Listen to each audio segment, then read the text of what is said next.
tiene más de 20 años de experiencia en el monitoreo geodésico. Es licenciado en geomática, ha laborado como profesor asistente en monitoreo de puentes, represas y deslizamientos en Suiza, antes de hacer una pasantía en el Observatorio Vulcanológico y Sismológico de Costa Rica para desarrollar una red de monitoreo GPS y trigonométrica en el volcán Arenal. Fue Project Manager de proyectos fotográficos y líder en Europa, África y América Latina. También tiene un doctorado en la Universidad de Bristol, en Inglaterra, sobre el monitoreo geodésico en procesos naturales, en particular el monitoreo INSAR y GPS del volcán Tungurahua, en Ecuador. Actualmente labora en el Observatorio Vulcanológico y Sismológico de Costa Rica como académico responsable del monitoreo tectónico y volcánico de Costa Rica. Y ahora sí, con esta presentación vamos a darle la bienvenida al ingeniero Silir Muner con este fuerte aplauso.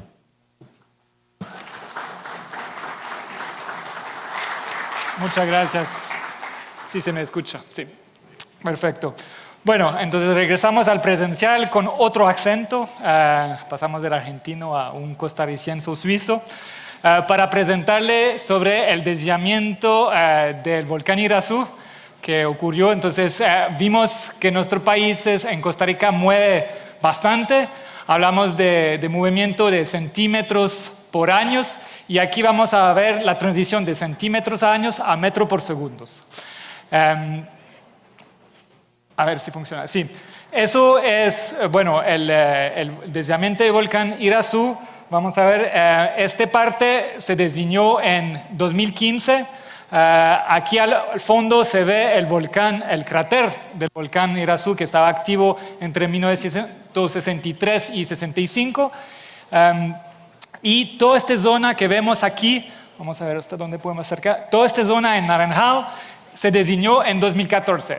Fue un evento muy grande, muy importante, hubo 28 millones de metros cúbicos, para que se den cuenta, es como varias veces el Estadio Nacional, el volumen del Estadio Nacional. Fue muy grande, pero por suerte se derrumbó en dirección del Caribe, donde no hay habitación hasta unos 20 kilómetros. Entonces no pasó inapercibido, desaparecido, o despercibido más bien, y no hubo nada mucho. Luego, lo que sí se vio es que en esta zona hay muchas torres de comunicaciones para infraestructura vital para Costa Rica, y ahí se ve un par de torres, y este bloque ahí empezó a moverse. Todo este bloque empezó a moverse, lo que ha hecho que todas las torres tenían que reubicarse. No se reubicaron en otro volcán o otra montaña, lo que habría sido ideal, pero se reubicaron como unos par de cientos de metros atrás. Aquí se ve todavía un par de antenas. Entonces, se abrió esta grieta y empezó a moverse todo este bloque. Entonces, bueno, para los que no están del país, Volcán Irazú está en Costa Rica, está al este del Valle Central. Nosotros estamos por aquí y el volcán está a unos decenas de kilómetros hacia el este. Ok, eso es lo que se puede ver en Google Earth de la evolución de 2007, porque nosotros, bueno, en el país no nos damos en cuenta hasta el primer deslizamiento en 2015. Pero en Google Earth se puede ver que hubo cambios poco a poco de 2007, 2010, se ve que está derrumbándose poco a poco toda esta zona, y luego en 2015 un primer deslizamiento. ¿Okay? Y de 2014 a 2020 empezó a moverse todo este bloque aquí, donde justamente muy cerca hay todas estas centenas infraestructura vital para el país, a nivel de telecomunicación, todas estas infraestructuras. Entonces, bastante importante monitorearlo. Entonces, bueno, sí, eso ya lo he dicho. Bueno, para monitorearlo, obviamente decidimos de monitorearlo con técnicas geodésicas. Esos son toda la gama de técnicas geodésicas que tenemos a disposición, de la nivelación al INSAR. Nosotros en el SICORI decidimos de elegir la fotogrametría y el GNSS. ¿Por qué? Bueno, primero el GNSS tiene precisión milimétrica hasta centimétrica, se puede hacer campañas o tener medición continua. y tiene una deformación o se mide la velocidad en 3D, ¿ok? La deformación 3D. Luego, la fotogrametría. La fotogrametría es menos precisa, de centímetros, decímetros, es campaña y es 3D. Ok, entonces dicen, pero ¿por qué usar la fotogrametría si tenemos el GNSS más preciso, mejor? Bueno, la ventaja de la fotogrametría es una técnica remoto. Y como lo puede ver aquí, toda esta zona aquí en derrumbe es muy peligrosa, no se puede ir. Entonces nos va a complementar. La GNSS nos va a permitir de monitorear en 3D con mucho detalle toda la zona accesible, y la zona inaccesible o peligrosa vamos a usar la fotogrametría. Ok. Lo que tuvimos, las primeras campañas entre 2015 y 2018, observamos directamente un movimiento muy claro al oeste de la grieta. Toda esta parte se movía de 20 a 40 centímetros, mientras que la otra parte, donde había todavía bastantes torres activas, no estaba moviéndose o menos. Entonces, esta buena noticia primero, porque a lo menos todo lo que está al este de la grieta, toda esta parte ahí, aquí. Toda esta parte aquí estaba moviéndose poco. Ok. Con la fotogrametría nos dio un gran beneficio para ver toda la parte que estaba abajo de esta meseta. Y nos permitió de dar también cambio de volumen. Aquí lo que se ve en color es la parte azul es donde se derrumbe y la parte roja es donde se acumula el material. Además de esto, se pudo medir, a partir de fotogrametría, que ve aquí los vectores, se pudo medir un desviamiento abajo de los acantilados. ¿Por qué? Porque estaba muy rápido. La velocidad estaba de 2 a 4 metros por año. Ya es como más grande, ¿verdad? Eso lo hicimos entre 2015 hasta 2018, pero entre 2017 y 2018 empezamos a ver una gran aceleración. Aquí se puede ver la grieta. Antes, nada más para que tengan una idea, antes estaba un camino aquí, se puede pasar con carro. Obviamente en 2017 ya no se podía, y se ve que en un año se aumentó la grieta bastante fuerte. Entonces, la pregunta estaba ¿va a colapsar este bloque o no? Y si va a colapsar, ¿cuándo? Ok, bueno, en Ciencia de la Tierra o en muchas herramientas de Ciencia de la Tierra, los movimientos naturales va primeramente lentamente y después acelera. Y cuando acelera, después ya se cae. Ok, da un gráfico parecido con el tiempo y la velocidad, y donde ve la velocidad que aumenta, va fluctuando y de repente se acelera y ahí cae. ¿Okay? El problema es que no se sabe cuándo cae. Por ejemplo, yo estoy midiendo y está a 20 centímetros por año el movimiento. ¿Se va a caer mañana o más bien tengo un año todavía? Entonces, con esta herramienta no se puede saber exactamente cuándo va a caer, pero unos científicos usaron ya en otros deslizamientos la técnica de velocidad inversa. No es nada complicado, es nada más de tomar 1 sobre la velocidad. Por ejemplo, tengo tengo 10 centímetros por año, sería 0.1 centímetro por año, o año por centímetro. ¿Ok?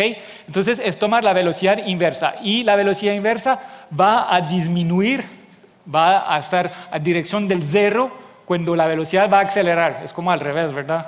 Entonces, cuando más la velocidad normal acelera, no ayuda mucho, pero cuando más la velocidad acelera, menos está la velocidad inversa. Y gracias a esto podemos intentar, porque sabemos que cuando la velocidad inversa está muy cerca de 0, significa que la velocidad es muy alta. Y nosotros queremos saber cuándo va a pasar de centímetro por año a metro por segundos. Entonces, sabemos que usando una regresión lineal, nada más, aquí se puede ver cuándo se va a caer, porque cuando toca la regresión lineal el 0 es cuando va a colapsar. ¿Ok? Entonces, hicimos esto con nuestras mediciones de campaña. Eso es en el eje vertical, es la velocidad inversa, y En morado es la velocidad vertical y en naranjado es la velocidad horizontal. ¿Okay? Entonces la velocidad vertical en morado acelera un poco, pero sobre todo la velocidad horizontal acelera bastante. Y si hacemos diferentes proyecciones hacia cero, vemos que la fecha del colapso en 2008 estaba como previsión 2019 hasta 2026. Entonces, un rango bastante ancho. Dicen, bueno, tenemos que mejorar esto. Entonces, por esto instalamos una antena permanente. Ahí es la grieta, metimos la antena del otro lado, el resto del equipo de manera segura del buen lado de la grieta, y empezamos a registrar aquí los desplazamientos. Se pasó. No, up. Empezamos a registrar los desplazamientos y ve que es continuo porque usamos RT-Calib, un software gratuito donde teníamos comunicación con una antena permanente en la cima de Irazú y esta antena que está en desviamiento. Y cada minuto, cada segundo estábamos calculando una posición y luego haciendo promedios horarios para eliminar un poquito el ruido. Y eso es la serie de tiempo de 2018 a 2020 de esta serie. Bueno, hay un corte ahí en medio porque a veces, bueno, fallan los equipos, hay que cambiarlos y bueno. Entonces, cuando se usa este desplazamiento se puede calcular la velocidad inversa, ¿ok? Entonces se recuerda que la velocidad inversa cuando va a cero significa que va a caer, ¿ok? Entonces teníamos aquí, estaba subiendo, significa que más bien estaba frenando, ¿ok? En abril 2019, cuando empieza la lluvia, ya una pequeña aceleración, pero fue nada más una pequeña y dijeron, bueno, de momento todo bien, no va a pasar nada. Fue un poquito más serio en octubre de 2019, cuando ahí se ve claramente la velocidad acelerando durante varios meses. Y ya pudimos hacer proyecciones a bastante corto tiempo y iba a caer el 1 de enero de 2020. Dijimos, aquí es gran problema. Entonces ahí contactamos la CNE, la Comisión Nacional de Emergencia, el SINAC también para decirle, parece que a la respuesta va a colapsar. La respuesta es sí. ¿Y cuándo? Podría ser en enero. Entonces, porque bueno, también hay una parte psicológica en esto, es que para nosotros humanos es muy difícil de imaginar una cosa tan grande como un desviamiento de varios hectáreas que va a caer, porque el humano no está acostumbrado a esto. Y la gente que estaba trabajando ahí, y había gente 24/7, dice, pero la grieta, a pesar de ser como más grande que este escenario y mucho más profundo, no pensaba que iba a caerse. Dice, no, eso no va a caer. Y fue bastante interesante, después le hablo más de esto. Pero, bueno, la lluvia pararon y paró de acelerar tan rápido. ¿Okay? Vemos aquí la curva está un poquito más plana. Entonces, bueno, por el verano a lo menos digamos, parece que no va a colapsar en enero. Luego, empieza de nuevo la lluvia es la línea azul, empieza las lluvias y acelera de nuevo bastante. Y ahí acelera, ¿ok? Acelera tanto que en julio ya dijimos, bueno, probablemente se va a caer en final de agosto o a inicio de septiembre. Ahí ya fue, y es muy difícil para nosotros decir, bueno, pero realmente va a caer, hasta nosotros, pero realmente va a caer este bloque. Pero las mediciones son aquí para ayudar y nos dice final de agosto, inicio de septiembre. ¿Ok? Y al final, bueno, aquí es un video, pero no lo vamos a ver. Al final vamos a ver, pero en paralelo estábamos haciendo fotogrametría y justo antes que cae, porque al final cayó, empezamos a hacer mediciones con la fotogrametría. Entonces un vuelo con una fotogrametría con píxel de 8 centímetros, una precisión de, bueno, sobre unos puntos de fotocontrol de algunos centímetros, nos da estos vector velocidades. Y buena noticia, primera buena noticia, parece que todos los vectores de todo el bloque, porque aquí está la estación del GPS, pero no sabía lo que pasaba sobre el resto del bloque. Entonces, primera buena noticia, todo se va hacia el norte-oeste, y eso es la cuenca del Río Sucio, donde no hay nadie sobre 20 kilómetros, y el primer infraestructura que se encuentra es el puente de la 32. Entonces, bueno, diremos, ok, está bien. Pero hay una parte aquí abajo que iba un poquito hacia el sur también. Y ahí al sur es el Parque de Prusia, donde hay senderos, donde hay visitante y todo. Entonces, aquí fue un poquito más, o sea, nos asustó un poquito más, porque justamente podría haber caer una parte aquí importante y dañar y, bueno, tener víctimas, digamos. Entonces, bueno, con la CNE y el SINAC hablamos de esto y el SINAC decidió cerrar el parque sector Prusia para evitar todo riesgo en esto. Ok, finalmente, sí, eso es lo que he dicho. Finalmente, eso es la serie de tiempo, el desplazamiento, eso es en metros, ¿no? 1, 2, 3, 4, 5 metros, eso es la serie de tiempo. Ve cómo acelera, acelera y hasta el último punto a las 4 de la mañana, el 26 de agosto, y después deja el hueco aquí que cago. Ahí se ve bien una ortofoto con nuestro dron, antes, donde ahí se ve bien la grieta, y después. ¿Ok? Entonces, antes y después. ¿Ok? Todo se fue. De un solo pensábamos que tal vez una parte iba a quedar y no, todo se fue de un solo. ¿Ok? Y una parte también se fue al sur, pero no mucho, por dicho. Ok, eso es el volumen. Estimamos con fotogrametría el volumen de alrededor de 25 millones de metros cúbicos. Hay unos estudiantes que están por aquí que están recalculando un poquito más precisamente este volumen.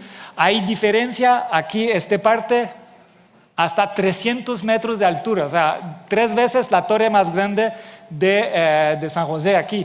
Es considerable. Y todo este volumen. Okay, aquí se ve mejor la parte, bueno, con el zoom está súper bien. La torre, aquí se ve una torre que basculó porque hay una gente, a pesar de decir que iba a caer, hay gente que no lo creyeron y deraron todos los equipos aquí y cuando llegamos en la mañana todavía había como equipos trabajando que estaban medio en el aire, exactamente por aquí y todo, o sea, la grieta. Bueno, el derrumbe se comió un poquito más que la grilleta. Ok, eso fue el 26 de agosto. Ok, antes de terminar, lo interesante después es decir, bueno, ¿cuál fue la precisión? Porque a nosotros nos encanta la precisión, ¿verdad? ¿Cuál fue la precisión de mi pronóstico? Ok, ¿cuál es la precisión? ¿A qué precisión puedo decir y cuánto tiempo antes? Entonces, este gráfico lo explica. Para nada más explicarlo, aquí en el eje Y, bueno, el eje X es el tiempo antes del colapso. Entonces el colapso estaba el 26 de agosto y esos 80 días antes estaba el 7 de junio. Y en el otro eje es la predicción de cuándo va a caer con nuestras mediciones. Entonces, predicción perfecta es decir, el 7 de julio y que la velocidad inversa nos dice va a caer el 26 de agosto, es decir, 80 días después. ¿Okay? Y por otro ejemplo, de estar el 17 de julio y que nuestro sistema con velocidad inversa nos dice, o sea, 40 días antes y que nuestro sistema nos dice, va a caer dentro de 40 días. Eso es perfecta, esa es la línea de la predicción perfecta. Y ve que esos son los dos componentes, horizontal y vertical. Se va, al inicio está muy lejos, a 80 días dice que el colapso va a ser dentro de 100 días, pero alrededor de 60, 70 días nos dice, mira, dentro de 60 días se va a caer. Y quedamos cerca de esta predicción todo el rato, al final un poquito más lejos, pero básicamente tenemos una precisión de más o menos una semana, algunos meses antes. Entonces está increíble porque es un sistema que funciona muy bien. Entonces GNSS permanente y una velocidad inversa para intentar de anticipar este movimiento. Y fue realmente bastante bueno porque usted sabe, el sistema natural en general no son previsibles. Todavía, por ejemplo, no se puede anticipar un terremoto a más o menos una década. básicamente. Entonces, fue un muy buen experimento de combinar medición GNSS continuo con fotogramétrico y nos dio un buen detalle de todo esto. Muchísimas gracias.